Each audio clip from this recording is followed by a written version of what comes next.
Welcome back, students. Today I am going to start chapter number 19, our forests. Clear? So beta forest होता क्या है? Forest is a large area covered with a thick growth of trees, herbs, shrubs,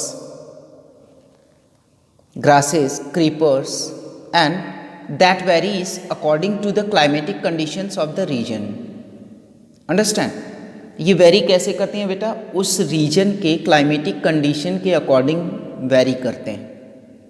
got it? जहाँ पे ये forest पाए जाते हैं. Okay. सो बेटा इन फॉरेस्ट में यदि हम बात करें तो कुछ एलिमेंट्स होते हैं. वो क्या होते हैं? First one is crown. पहला क्या है? क्राउन होता है बेटा. Crown means branches of a tree above the trunk. Means trunk के ऊपर की जो ब्रांचेस होती हैं उनको हम लोग क्या बोलते हैं? क्राउन बोलते हैं. Understand? Second thing is canopy. तो एक रूफ ये बनाते हैं बेटा, formed over the trees by the crowns. Crowns जो होते हैं ये आपस में मिल करके अदर ट्रीज के ऊपर एक रूफ टाइप बना लेते हैं जिसे हम लोग कैनोपी बोलते हैं. और बेटा जो कैनोपी जहाँ पे बहुत ही ज़्यादा थिक होगी, डेंस होगी, वो क्या करती है? सनलाइट को रोक देती है जंगल के अंदर जाने से, जिसकी वजह से कुछ फॉरेस्ट जो होते हैं वो बहुत ही डार्क होते हैं. Clear? Next one is understorey. So understorey means plants growing in the shade of canopy. ऐसे प्लांट्स जो कि कैनोपी की शेड में ग्रो करते हैं बेटा, उन्हें हम लोग क्या बोलते हैं? अंडर स्टोरी बोलते हैं. Now come to the next one, forest floor. Forest floor क्या होता है भाई? तो फ्लोर जो फॉरेस्ट का है उसे हम लोग फॉरेस्ट फ्लोर बोलते हैं. And it consist of soil covered with dead and decaying leaves, flowers and other things. जो कुछ भी बेटा वहाँ पे, जैसे कि कोई भी चीज़ है, यदि फ्लावर्स हैं जो कि डालियों से टूट करके गिर गए, पत्तियाँ हैं झड़ गई हैं, सीड्स हैं, फ्रूट्स हैं, तो ये सभी जो होते हैं ये डेड एंड डिकेइंग कंडीशन में आ जाते हैं और ये सॉइल के साथ मिक्सअप हो जाते हैं बेटा. इसी को हम लोग क्या बोलते हैं? फॉरेस्ट फ्लोर बोलते हैं. And it provides favourable conditions for germination of seeds.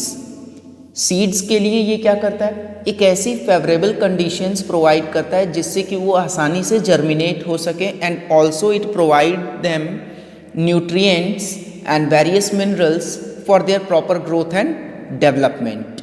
Got it?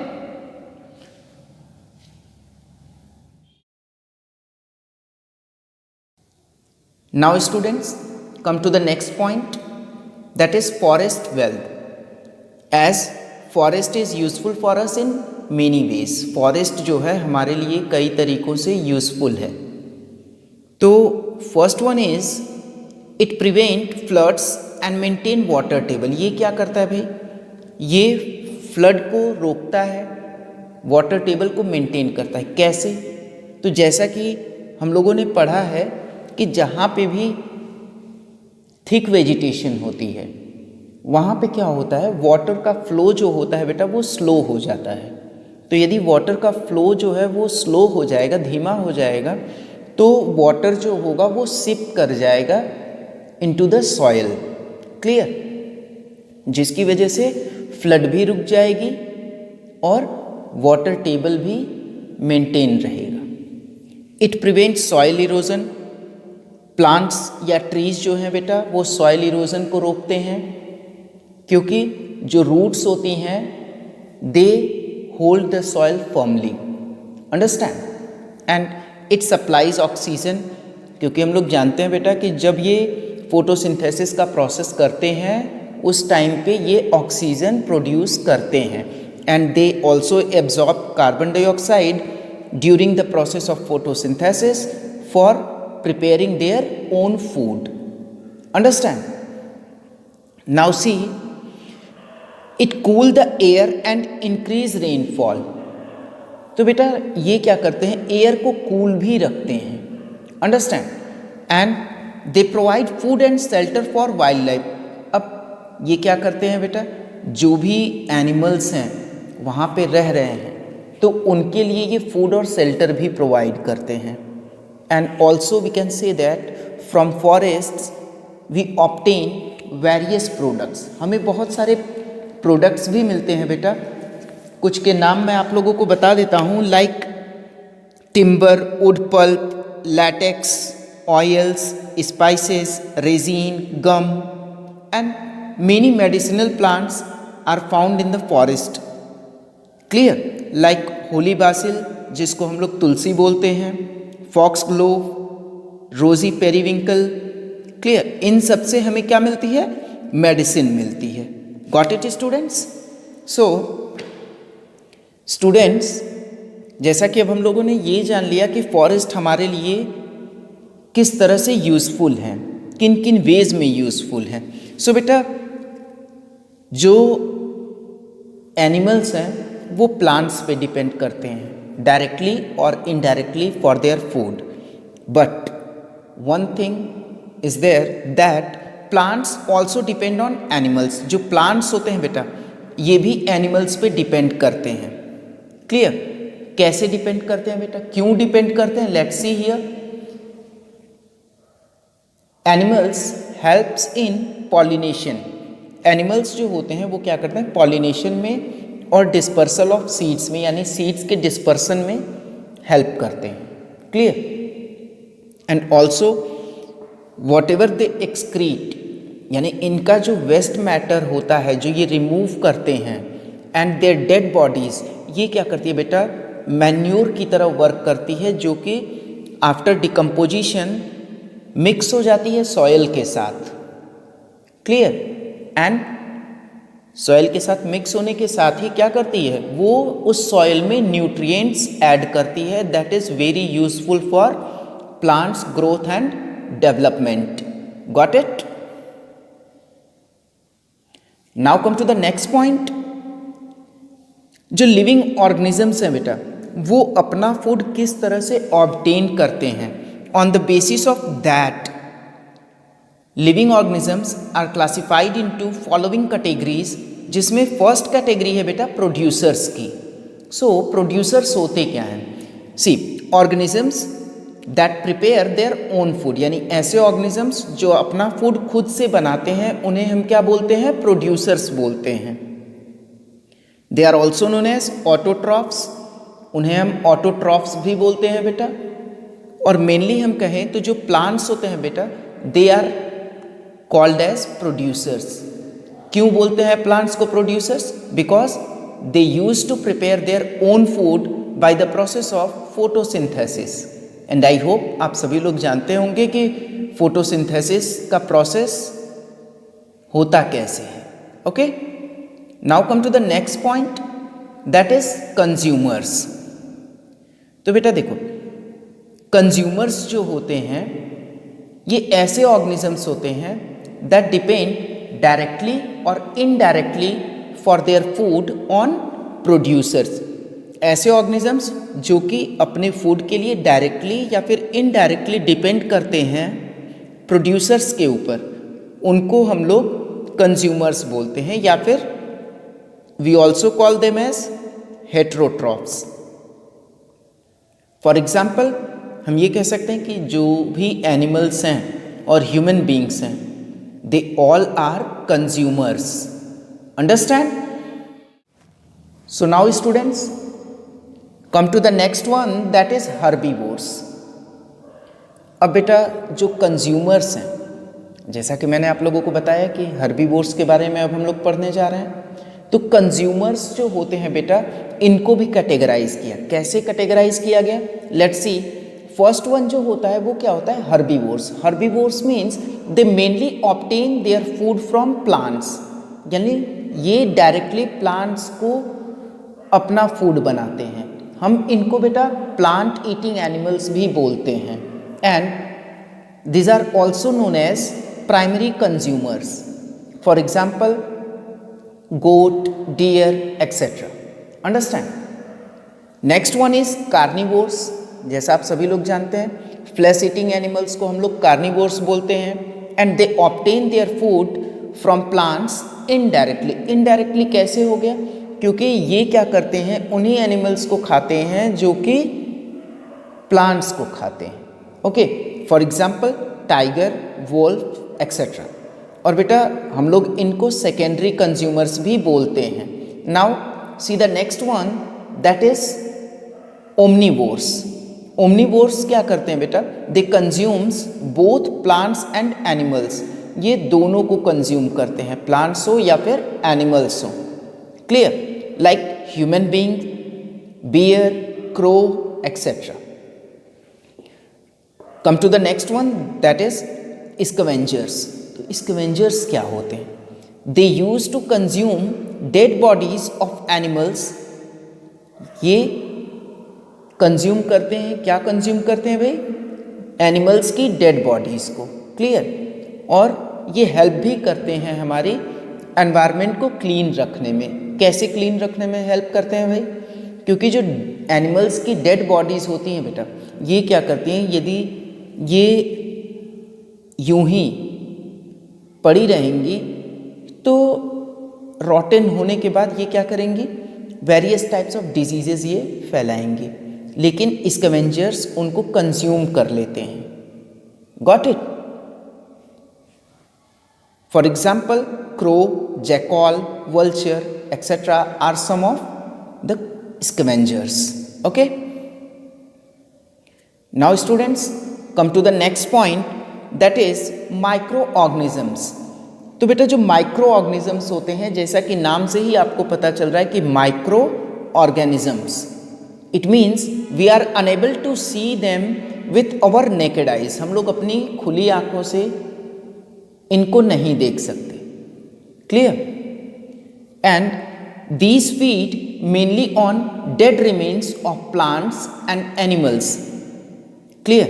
ये किस पे डिपेंड करते हैं बेटा?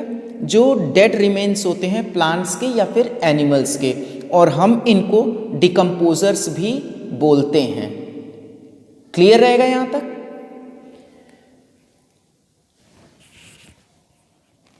सो students, now come to the next point. जैसा कि अब हम लोगों ने जान लिया कि भाई देखो क्लासिफिकेशन जो होता है लिविंग ऑर्गेनिजम्स का वो कैसे होता है। तो ये जो क्लासिफिकेशन होता है बेटा, यही क्या फॉर्म करता है? एक फूड चेन फॉर्म करता है। फूड चेन का मतलब क्या होता है? Who Yeats what in the environment, यानी कौन क्या खाता है इस एनवायरनमेंट में। क्लियर? वही मिल करके एक फूड चेन बनाता है। And it consist of various levels, और इसमें बेटा बहुत सारे लेवल्स हैं जिनको कि हम लोग बोलते हैं trophic levels. Clear? And now I am going to include a diagram through which you can understand about the food chain in an easier way. Okay, so students, now come to the next point, that is food web. अब food web बेटा ये कोई typical सी चीज़ नहीं है। इसका मतलब सिर्फ इतना है कि जो हमारा एनवायरनमेंट है, नेचर है, इसमें बहुत सारी फूड चेन्स हैं। क्लियर? और ये सारी फूड चेन्स जो हैं बेटा आपस में कनेक्टेड हैं। तो जब ये आपस में कनेक्टेड हैं तो ये क्या करती हैं? एक वेब जैसा बना लेती हैं। जिस तरह से स्पाइडर अपना वेब बनाता है, वैसा ही ये एक वेब बना लेती हैं, जिसको कि हम लोग फूड वेब बोलते हैं। Understand?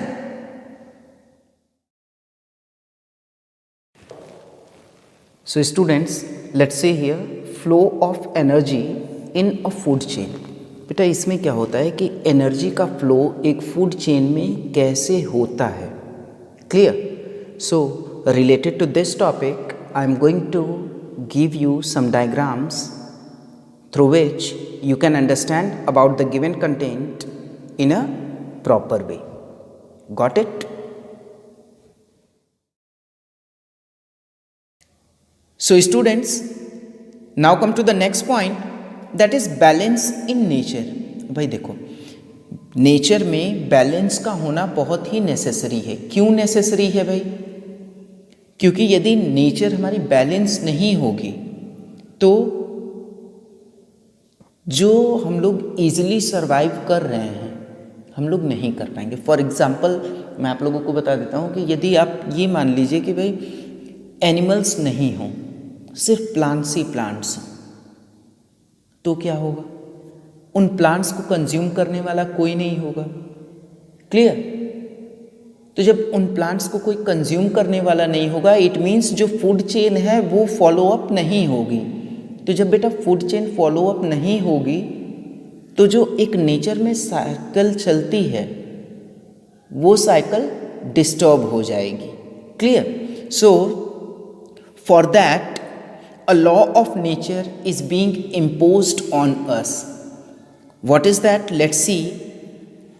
To kill and to be killed, to grow and to die, means मारना या मर जाना। क्लियर? हम ये भी कह सकते हैं कि मारना या मारा जाना। ठीक है, दोनों में डिफरेंस है बेटा, आप लोग ध्यान से सुनिएगा और समझिएगा।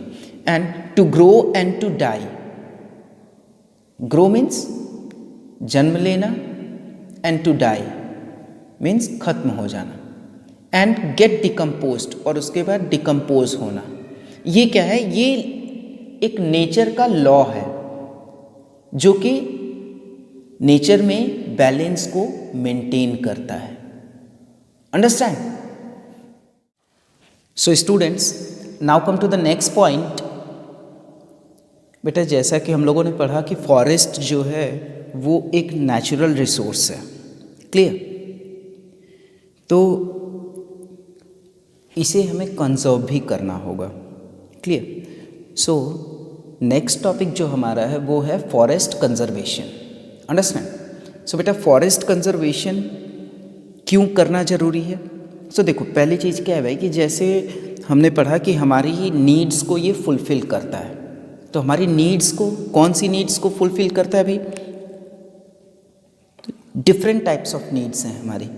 पहली चीज़ तो देखिए, पॉपुलेशन इंक्रीज़ कर रही है तो लोगों को रहने के लिए घर चाहिए होगा, तो वो घर बनाने के लिए चाहिए। एग्रीकल्चरल लैंड चाहिए जिससे कि खेती बाड़ी लोग कर सकें। क्लियर? सो ये कुछ मतलब जैसे एक प्राइमरी कॉजेज़ मैंने आपको बता दिए कि क्यों हमें रिक्वायरमेंट होगी फॉरेस्ट को कट करने के लिए। ठीक है? क्योंकि भाई हमको जब ज़्यादा ज़मीन की ज़रूरत पड़ेगी तो हम कहाँ से ले आएंगे? जो फॉरेस्ट है उनको हम कट करेंगे। सो बेटा उसके लिए हमें क्या करना होगा? जो कंजर्वेशन है फॉरेस्ट का, उसके लिए कुछ स्टेप्स मैंने यहाँ पे लिखे हुए हैं, मैं उनके बारे में आप लोगों को बता देता हूँ। जैसे फर्स्ट स्टेप है हमारा, वो क्या है? Plant harvesting. तो प्लांट हार्वेस्टिंग में क्या करना है बेटा कि ये जो है हमको सिर्फ सिंपली कुछ करना नहीं है, सिर्फ और सिर्फ जितनी रिक्वायरमेंट है उतने ही ट्रीज़ को हमें कट करना है, और जो बाकी बचे हुए ट्रीज़ हैं उनको नहीं कट करना है। एक्चुअली होता क्या है कि जैसे हम लोग कहीं भी जाते हैं तो वहाँ से यही सोचते हैं कि चलो हमको रिक्वायरमेंट तो सिर्फ 10 ट्रीज़ की है लेकिन हम 15 कट कर लेते हैं, बाद में काम आएगा। लेकिन ऐसा नहीं करना चाहिए। Okay, next one is afforestation. Afforestation का मतलब होता है बेटा कि practice of renewing of forest.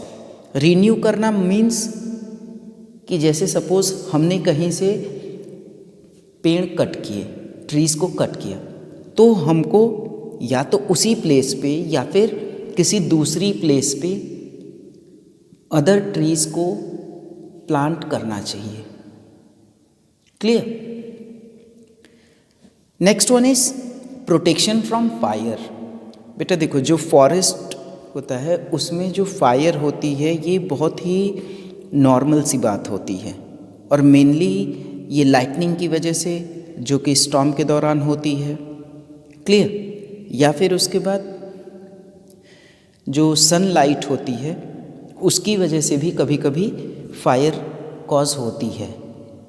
तो हमें क्या करना चाहिए कि कुछ ऐसे मेजर्स अप्लाई करने चाहिए जिनसे कि हम फॉरेस्ट को फायर से प्रोटेक्ट कर सकें।